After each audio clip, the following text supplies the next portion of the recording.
Chers élèves, bonjour et bienvenue dans le retour des vidéos enregistrées qui sont quand même un petit peu plus simples que les classes virtuelles parce que ça permet à tous d'y accéder quand vous voulez. J'en ai pas forcément fait pour les corrections parce que comme vous aviez déjà bien travaillé chacun de votre côté, il n'y avait pas besoin de réenregistrer de choses. Un simple corrigé écrit suffisait, mais là on va revenir à des corrigés avec vidéo. Alors, vous aviez à faire un commentaire pour cette semaine. Je mettrai également en vidéo le corrigé la semaine prochaine parce que c'est un petit peu plus compliqué. Et cette semaine, on a donc commencé un nouveau parcours sur l'étranger, le roman que je vous avais demandé de lire. J'espère que vous avez pu le lire au moins au grand minimum les extraits que je vous ai fournis, mais bien sûr l'idéal est de lire le roman. Si vous avez réussi à vous le procurer, les librairies sont maintenant ouvertes, donc plus d'excuses. Euh, on commence évidemment par le début, tout simplement, l'Incipit de l'étranger, qui est l'un des incipits les plus connus du monde, tout simplement. Je vous avais demandé de préparer cette analyse linéaire, d'avoir lu le texte, donc je ne vais pas le relire sur les 15 minutes qui me sont imparties par YouTube. Ce texte, donc, est extrêmement connu et on va l'analyser comme toutes les analyses littéraires en proposant une piste de lecture qui serait comment le narrateur et personnage déroutant, ouvre-t-il le roman de façon originale.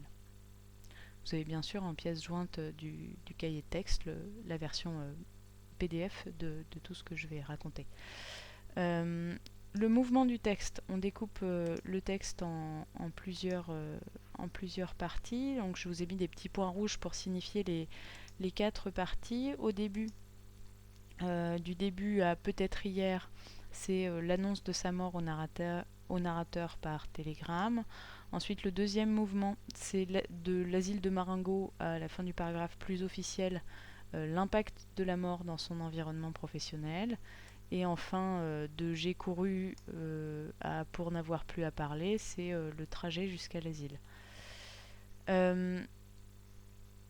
Donc pour ce qui est du premier mouvement, aujourd'hui maman est morte, ou peut-être hier, je ne sais pas, j'ai reçu un télégramme de l'asile, mère décédée, enterrement demain, sentiment distingué. Cela ne veut rien dire, c'était peut-être hier. Donc ces quelques phrases sont extrêmement connues et donc elles nous donnent tout d'abord une impression de journal intime. Le narrateur dit je, ça commence par aujourd'hui. On a les commentaires du narrateur sur un télégramme. Le télégramme est reproduit tel quel. Il utilise le présent. Il dit maman, donc avec une certaine intimité, comme dans un journal intime.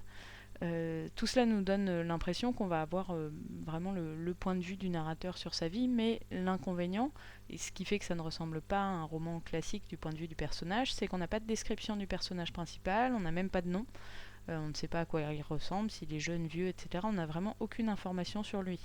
Et évidemment, comme c'est un personnage très transparent, on n'en aura pas forcément plus après. Ce qui transparaît tout de suite, c'est l'absence de sentiment.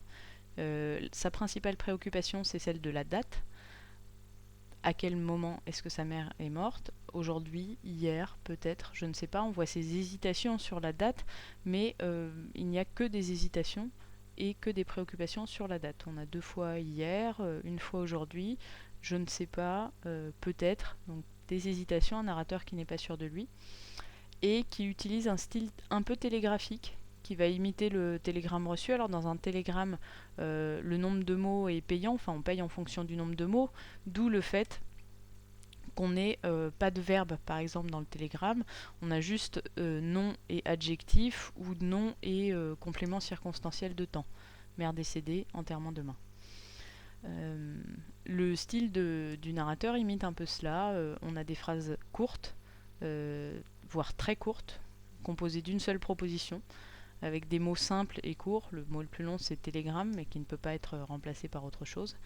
Et qui vont, d'une certaine manière, mettre en évidence, par cette écriture un peu blanche, comme on avait vu avec Annie Ernaux, l'absence de sentiment. Enfin, chez Annie Ernaux, c'était complètement autre chose. Mais ici, c'est plutôt l'absence de sentiment. On a un début in media res, c'est-à-dire qu'on va tout de suite nous présenter l'élément déclencheur.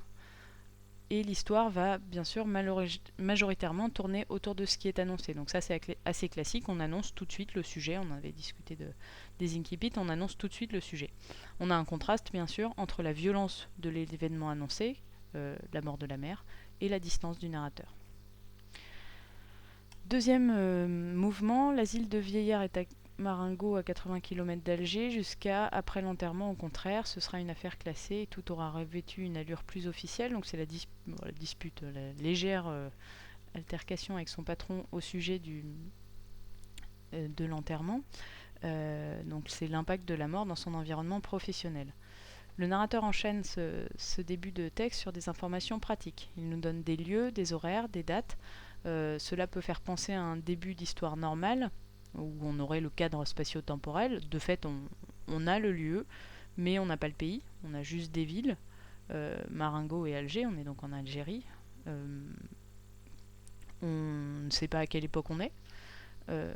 On n'a pas vraiment des dates en fait. On a des aujourd'hui, des demain, des dans 2 jours, mais on ne sait pas à quelle saison, à quel mois, à quel jour on est. Et ces informations semblent vraiment provenir de cartes routières, de fiches d'horaire, donc on n'a pas d'affect, on a des nombres à la place. On va avoir les interactions avec le patron qui vont nous montrer le lien avec la hiérarchie.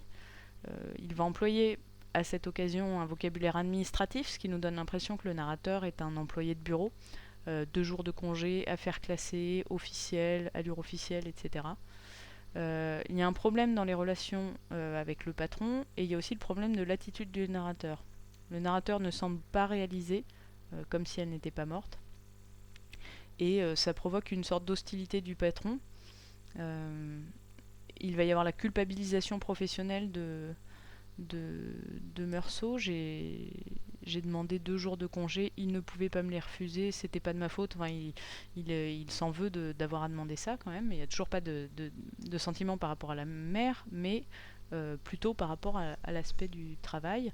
Et il sait que sa réaction n'est pas tout à fait la bonne. Il analyse.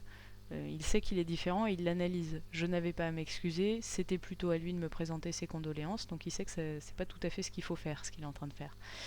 Et puis on a quand même tout un vocabulaire autour de la cérémonie, enfin un vocabulaire de la cérémonie autour de la mort, qui donne des repères à Meursault, au narrateur. Condoléances, enterrement, veillée, deuil, tout ça ce sont les étapes en quelque sorte officielles, classiques de l'enterrement. Troisième mouvement, j'ai pris l'autobus à 2 heures, il faisait très chaud, etc. jusqu'à il a perdu son oncle il y a quelques mois. Il va annoncer la mort dans son entourage, mais on n'a pas de restitution de ses paroles. Ça passe par son lieu de socialisation ordinaire, le restaurant. On suppose qu'il va y manger avec ses collègues. On n'a pas de précision, en revanche, sur les liens avec les personnes. Céleste est le patron du restaurant, parce qu'il a mangé chez Céleste, donc on le suppose.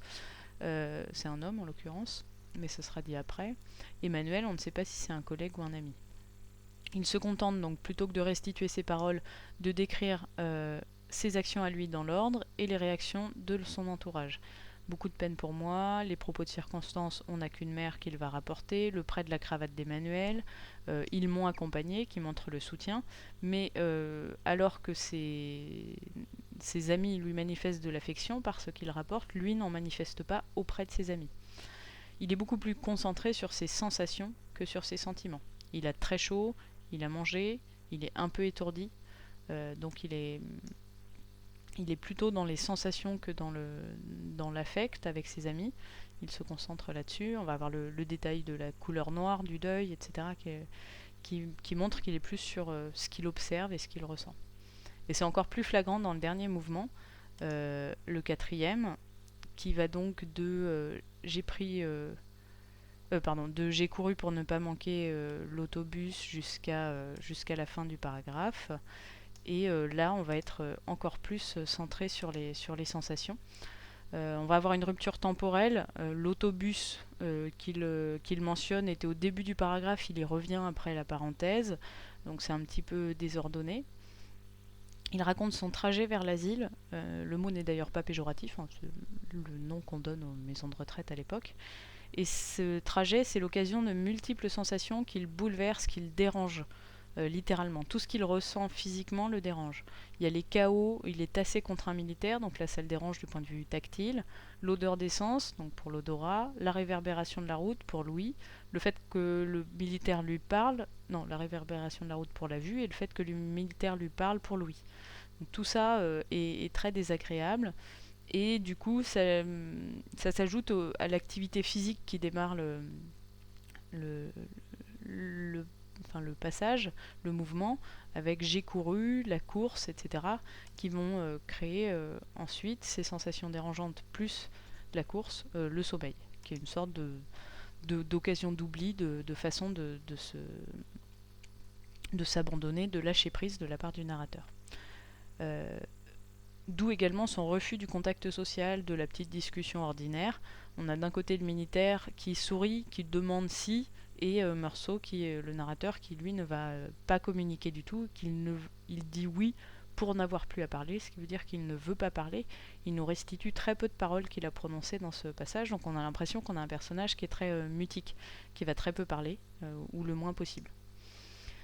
On note également que ce trajet de 2 heures où il va à un enterrement, ça pourrait être l'occasion soit de projection dans les souvenirs passés ou dans le futur, la perspective de l'enterrement ou même de l'organisation des choses, la réflexion sur la vie, la mort, enfin plein de choses qui nous traversent d'ordinaire.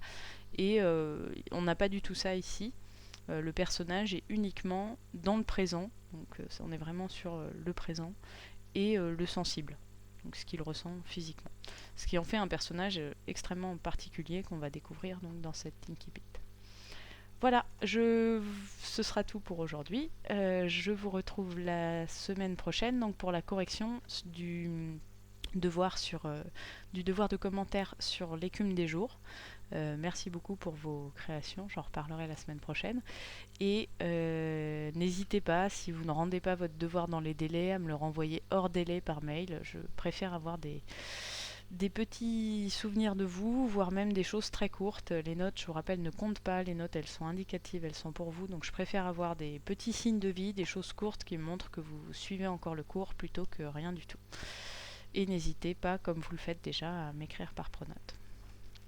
Bonne journée à tous, bon courage et bon déconfinement puisque je ne vous avais pas vu depuis. Au revoir.